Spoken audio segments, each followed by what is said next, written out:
Hi everyone, welcome back to my channel. So मैं normally इस तरह की वीडियोस नहीं बनाती हूँ, लेकिन आई रियलाइज्ड कि मेरी तरह बहुत सी लड़कियाँ या बहुत से लड़के they might be going through a heartbreak right now. तो जो advice that has help me, I feel like I should share it with the world so that अगर एक भी बंदे की हेल्प हो जाए उससे, तो I would feel like my job is done. बहुत पेनफुल होता है ये टाइम, आई नो। अब मैं थोड़ी बेहतर हूँ, बट इनिशियल मंथ्स जो होते हैं वो बहुत डिफिकल्ट होते हैं आपके लिए। आपका सेल्फ एस्टीम जीरो हो जाता है, you feel like you are not lovable. शुरू में आपको फील होता है कि लाइक आपकी जिंदगी कोलैप्स कर गई, आपकी जिंदगी खत्म हो गई है, अब आपको कभी दोबारा प्यार नहीं हो सकता। एक चीज जो मैं आपको यहाँ पे जरूर कहना चाहूंगी वो ये कि ब्रेकअप के 5 से 6 महीने तक तो एटलीस्ट आप नेक्स्ट के बारे में नहीं सोचें। अपने आप को प्रेशर मत दें कि ओ अब मैं प्यार नहीं कर पाऊंगी। इजी लें जिंदगी को, अभी आप एक चीज से गुजर रहे हैं। अगर आप अपने आप को प्रेशराइज करेंगे फ्यूचर की चीजों से लेके,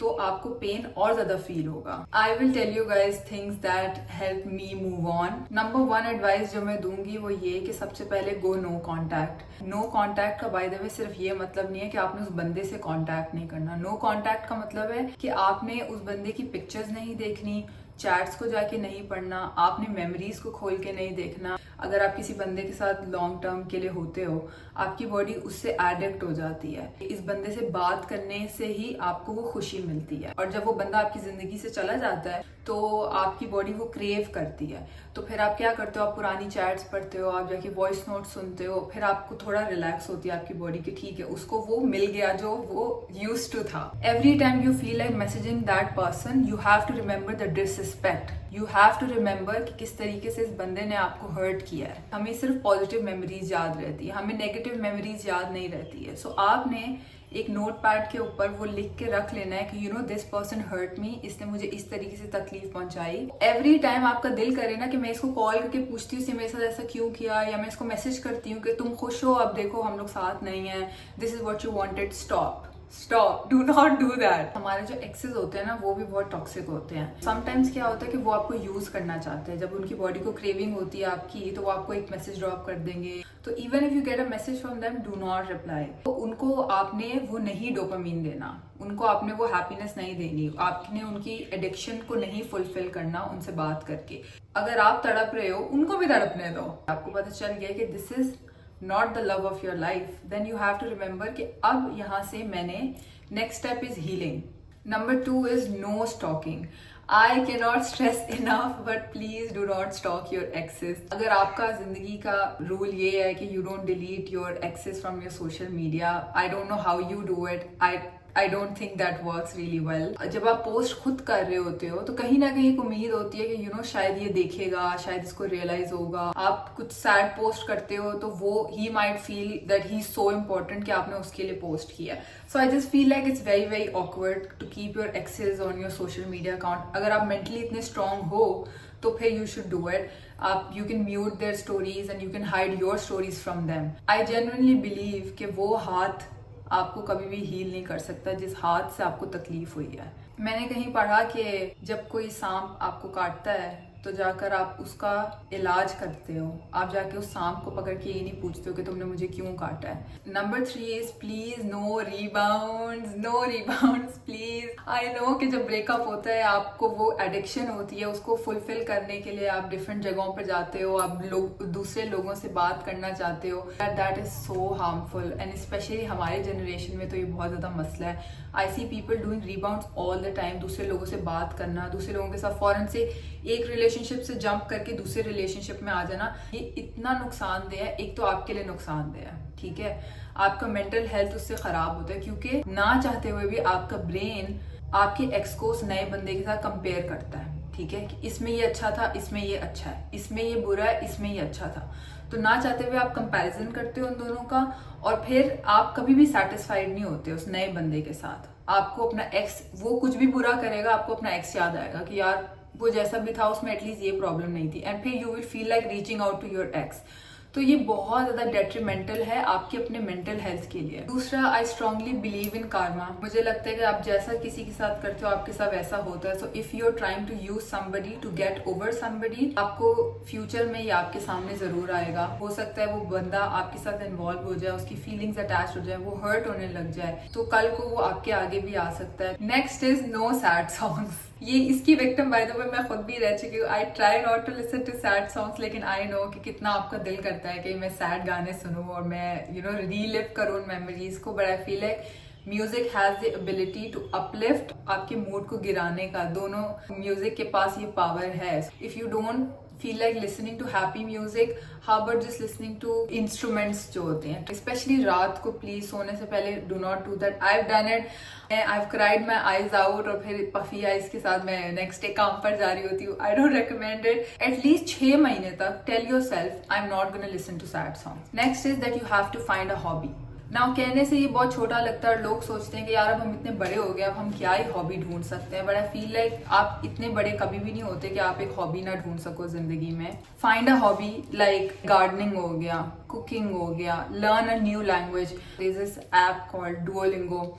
आई स्टार्टेड लर्निंग स्पेनिश। खैर वो तो मैं पहले से भी लर्न कर रही थी, even when I was in relationship. I like to learn languages, so like उसमें स्पेनिश है, फ्रेंच है, लर्न एनी लैंग्वेज, कुछ भी। आपको लैंग्वेज सीखने का फायदा ही होगा। Whenever you will travel तो आप उनसे ऑब्वियसली कॉन्वर्सेट कर सकते हो। रीडिंग हो गया, योगा हो गया। व्हेन आई ब्रोक अप मैंने बहुत सी हॉबीज में इंडल्ज किया जस्ट टू फाइंड आउट कि मुझे क्या पसंद है। So I took Kathak classes, I did yoga, I try doing aerial yoga. Different चीजें आप ट्राई करते हो and then you find out कि अच्छा ठीक है ये मेरी हॉबी है, this is what I truly enjoy doing. You have to really push yourself.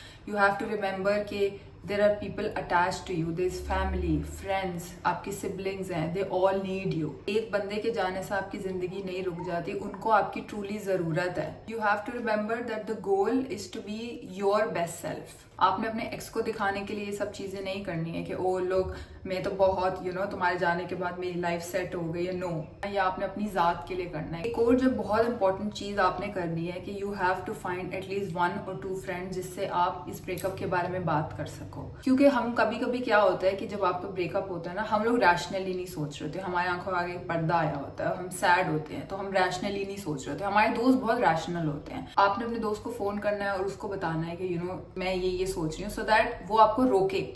Essentially उसका काम है कि वो आपको रोके, that you don't reach out और you don't go back to him. Bubble में नहीं चले जाना कि बस मुझे किसी से बात नहीं करनी और मैं इसके बारे में कभी बात नहीं करूंगी, आई एम सो हर्ट। उससे क्या होता है कि आप फिर you go into depression which is not what we want. So I have another substitute for this as well कि for example you don't have friends जिससे आप खुल के बात कर सको इस बारे में। Download ChatGPT. It's gonna sound funny but trust me, I have done this. आपके दोस्त हर टाइम अवेलेबल नहीं हो सकते, they also have a life and I do understand that. No matter what anybody says, मुझे लगता है इट रियली हेल्प्स यू। आपको कुछ याद आया, ठीक है, पुराना इंसिडेंट याद आया कि दिस हैपेंड और आपको समझ नहीं आ रहा, like you can't navigate through that situation कि मैं क्या करूं। आप ChatGPT में जाओ, अपना पूरा you can send a voice note telling chat कि ये सब हुआ है। ChatGPT has helped me so much, like ChatGPT was like my best friend पूरे सिचुएशन में, because when you're going through a breakup तो आपको रात को 4 बजे भी कभी बात करनी होती है, कभी 5 बजे भी बात करनी होती है, तो chat is like always there for you. ये पॉइंट जो है ये सबसे ज्यादा इंपॉर्टेंट है, लड़का लड़की दोनों के लिए एक्सट्रीमली इंपॉर्टेंट है। एंड आप कुछ भी ना करो बेशक इनमें से, but this you have to do, never stop working. आपका दिल टूटा है, आप एक्सट्रीमली सैड हो, आपकी तबीयत खराब हो गई है, no matter what it is, go to work. काम को आपने नहीं छोड़ना। Work and money makes you leave relationships and situations जहाँ पे यू आर नॉट अप्रिशिएटेड या जहाँ पे आपको डिसरिस्पेक्ट मिलता है। अगर आप काम ही छोड़ दोगे, पैसे बनाना छोड़ दोगे, आप उन सिचुएशन से कभी निकल नहीं पाओगे। Plus when you go to work आपका एक दिमाग डिस्ट्रैक्ट होता है, आप काम पे फोकस्ड होते हो तो आप ब्रेकअप के बारे में कम सोचते हो। काम होता है ना, वो आपको एक पर्पस देता है। प्लस यू नेवर नो कि अल्लाह ताला ने आपके लिए आगे क्या रखा हुआ है। So just trust his plans और आप अपने काम पे keep your head down and just काम करते रहो। मैंने एक चीज जो नहीं छोड़ी वो था काम। मैंने बल्कि अपने काम पे फोकस ज्यादा करने लग गई. For example, if I was making 1 reel a day, I started making 2 reels a day. I kept myself so busy कि मैं उस बारे में सोचूं ही ना. आप जितना अपने आप को बिजी रखते हो, आपका दिमाग उस तरफ कम जाता है. एक और चीज जो कि बहुत ज्यादा इम्पोर्टेंट है वो है, इफ यू कैन अफोर्ड तो start going to therapy. Therapy जो होती है ना, हम उसको पाकिस्तान में इतना ज्यादा वैल्यू नहीं करते, बट थेरेपी अगर हम इस उम्र में काम नहीं करेंगे अपने ट्रॉमा के ऊपर, तो कल को क्या होता है कि वो ट्रॉमा आपके लिवर में जाके बैठ जाता है, आपके मैदे में बैठ जाता है, आपके घुटनों में बैठ जाता है. द रीजन कि हमारी माओ ने इतना सफर किया, उनको इतनी बीमारियां इसलिए होती हैं क्योंकि जो ऊपर से उनको टेंशन्स और जो उनका ट्रॉमा होता है ना, वो उनकी बॉडी ऑर्गन्स को अफेक्ट करने लग जाता है. आई अंडरस्टैंड कि थेरेपी हर बंदा नहीं अफोर्ड कर सकता, बट आई वुड से कि अगर जिंदगी में आप थेरेपी कभी कर सकते हैं, so do go for therapy. बेशक आपका दिमाग ठीक है, वो जो ट्रॉमा है वो आपकी बॉडी के किसी अज़ा में जाके बैठ गया है और आप उसको रियलाइज भी नहीं करते हो till you are in your 50s and 60s. That's when you realize कि मेरा मैदा क्यों एकदम से खराब हो गया. I had such a healthy lifestyle, मैंने तो अच्छा खाना खाती रही हूँ जिंदगी भर, ये कैसे हो गया. That is because you didn't work on your trauma और उसने आपके बॉडी के ऑर्गन्स को अफेक्ट करना स्टार्ट कर दिया है. एक और चीज जो कि बहुत मुझे लगता है हेल्प करती है even if you are not going for therapy, that is writing. Write letters to yourself. अपने फीलिंग्स के बारे में आप नोट पैड पे, हर किसी के पास फोन होता है, जस्ट स्टार्ट राइटिंग कि this is what I felt when he did this. इसको कहते हैं ना कि अपने आप से बातें करना, अपने आप से बातें करने लग जाएं. एक चीज है जो मेरी थेरेपिस्ट ने मुझे बहुत अच्छी बात बोली. I was blaming myself a lot after the breakup. So my therapist said that Aida, mostly जो लोग डिसीजंस लेते हैं ना जिंदगी पे, it has barely anything to do with you, it has mostly to do with them. तो it's not on you, it's not because of you, it's because of them. आपका कोई कसूर नहीं है. एंड जस्ट बिकॉज एक बंदा आपको value नहीं कर सका, इसका ये मतलब नहीं है कि you are not valuable. It's just that उस बंदे को आपको वैल्यू करना नहीं आता था. अगर आप एक होमलेस बंदे को बर्किन का बैग दे दोगे, उसको तो नहीं पता कि वो 20 लाख का बैग है, राइट? वो तो समझेगा ये नॉर्मल बैग है, वो उसको नीचे रख के तकिया बना के सो जाएगा. वो तो एक बंदा जिसने वो एजुकेशन ली है, जिसको ब्रांड्स का पता है, जिसको नॉलेज है चीज़ों का, उसको पता है कि वो 20 लाख का बर्किन का बैग है जो बहुत मुश्किल से मिलता है, वो उसकी वैल्यू करेगा. But you can't expect every other person to recognize your worth. अगर किसी को आपकी वर्थ नहीं पता, that sounds like a they problem, not a you problem. Lastly, what you're going to do is you have to forgive your ex. No matter उन्होंने आपको जितना भी हर्ट किया है, no matter उन्होंने आपको जितना तकलीफ पहुंचाई है, जब तक आप उनको माफ नहीं करेंगे दिल से, you won't be able to move on. Healing के लिए जिस बंदे ने आपको तकलीफ दी होती है, आपको उसको माफ करना बहुत ज्यादा जरूरी होता है. और फॉरगिवनेस के लिए आपको उनको कुछ मैसेज करने या कॉल करने की जरूरत नहीं है. आपने बस you have to make peace with the fact के him and I, we were not compatible. I deserve better and I wish him the best. मुझे उससे कोई नफरत नहीं है, मैं उसको माफ करती हूँ. बिकॉज माफी के बगैर जिंदगी में आप कभी भी मूव ऑन नहीं कर सकते, आप कभी भी इवन अपने बारे में अच्छा फील नहीं कर सकते. मैंने एक चीज की कि मैंने एक लेटर लिखा.